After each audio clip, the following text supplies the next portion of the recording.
Student, आज हम पढ़ रहे हैं क्लास 11 के बिजनेस इकोनॉमिक्स के अंदर चैप्टर नंबर 6 समंकों का वर्गीकरण, सारणीयन एवं प्रस्तुतिकरण। और हमारा आज का टॉपिक है सारणीयन का अर्थ और जो सारणीयन होती है वह वर्गीकरण से किस प्रकार भिन्न है, यानी वर्गीकरण और सारणीयन में अंतर। तो हम स्टार्ट करते हैं सारणीयन के अर्थ से।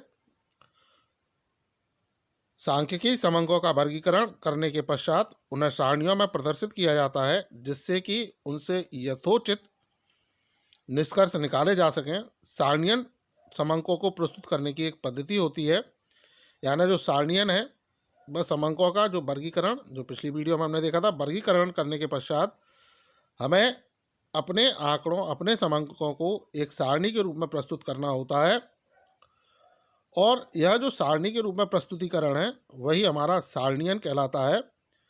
और इसका जो उद्देश्य है, इसका जो मुख्य उद्देश्य है वह ये होता है कि जो हमारे आंकड़े हैं, जो हमारे समंक हैं, उनको हम सारणीबद्ध करके जो हम निष्कर्ष निकालना चाहते हैं, जो परिणाम हम ज्ञात करना चाहते हैं, वो हम प्राप्त कर सकें। और जो सारणीयन है वो समंकों को प्रस्तुत करने की, समंकों को शो करने की, दिखाने की एक टेक्निक है, एक मेथड है, एक पद्धति है।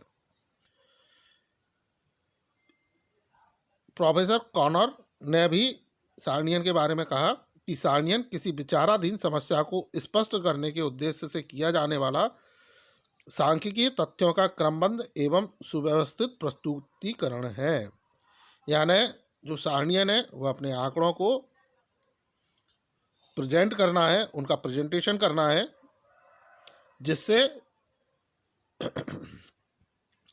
किसी समस्या या किसी विषय के बारे में जब हमें जानकारी प्राप्त करनी है तो उस जानकारी को प्राप्त करने के लिए जो आंकड़े इकट्ठे किए गए, जो तथ्य इकट्ठे किए गए, उन तथ्यों को क्रमबद्ध तरीके से प्रेजेंटेशन या प्रेजेंट करने का, उनका प्रस्तुतिकरण करने का एक तरीका है सारणीयन।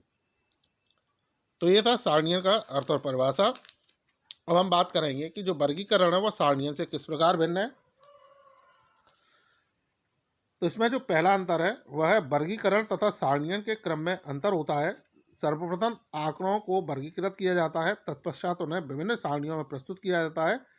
इस प्रकार वर्गीकरण सारणीयन का आधार है। तो जो वर्गीकरण है उसका क्रम पहले आता है, उसके बाद सारणीयन का काम होता है। वर्गीकरण में आंकड़ों को एकत्रित किया जाता है और सारणीयन में उन एकत्रित किए गए आंकड़ों को प्रस्तुत किया जाता है और उनका प्रस्तुतिकरण उसमें किया जाता है। इस प्रकार जो सारणीयन है उसको तैयार करने का आधार वर्गीकरण होता है। दूसरा है वर्गीकरण में तथ्यों को समान व असमान गुणों के आधार पर विभिन्न वर्गों में बांटा जाता है, जबकि सारणीयन में वर्गीकरण तथ्यों को खानों और पंक्तियों के में प्रस्तुत किया जाता है। तो जो वर्गीकरण में होता है, वर्गीकरण में क्या करते हैं, हमने पिछली वीडियो में पढ़ा है कि वर्गीकरण के अंदर उनकी समानता और असमानता के आधार पर उनको अलग अलग भागों में, अलग अलग वर्गों में विभाजित कर देते हैं। जबकि सारणीयन में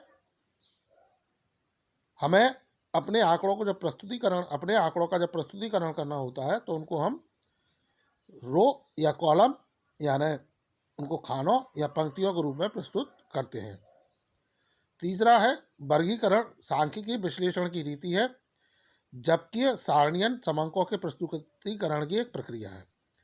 तो वर्गीकरण क्या है? वर्गीकरण सांख्यिकीय विश्लेषण की रीति है, यानी जो हमने आंकड़े एकत्रित किए और उन आंकड़ों को से रिजल्ट प्राप्त करने के लिए, यानी उन आंकड़ों का स्टडी करने के बाद उनसे जो हमें रिजल्ट चाहते हैं वो रिजल्ट निकालने के लिए एक मेथड का काम करता है वर्गीकरण, एक टेक्निक का काम करता है वर्गीकरण।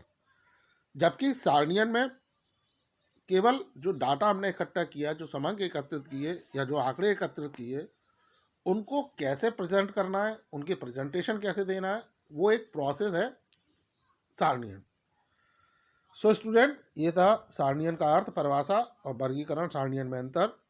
ये बहुत ही इंपॉर्टेंट क्वेश्चन है जो सामान्यतः पेपर में आपसे पूछा ही जाता है, तो इसे आप अच्छे से ध्यान से देखें, सुने, पढ़ें और इनसे संबंधित कोई भी डाउट्स या क्वेरीज हो तो आप संपर्क करके पूछ सकते हैं। So thank you.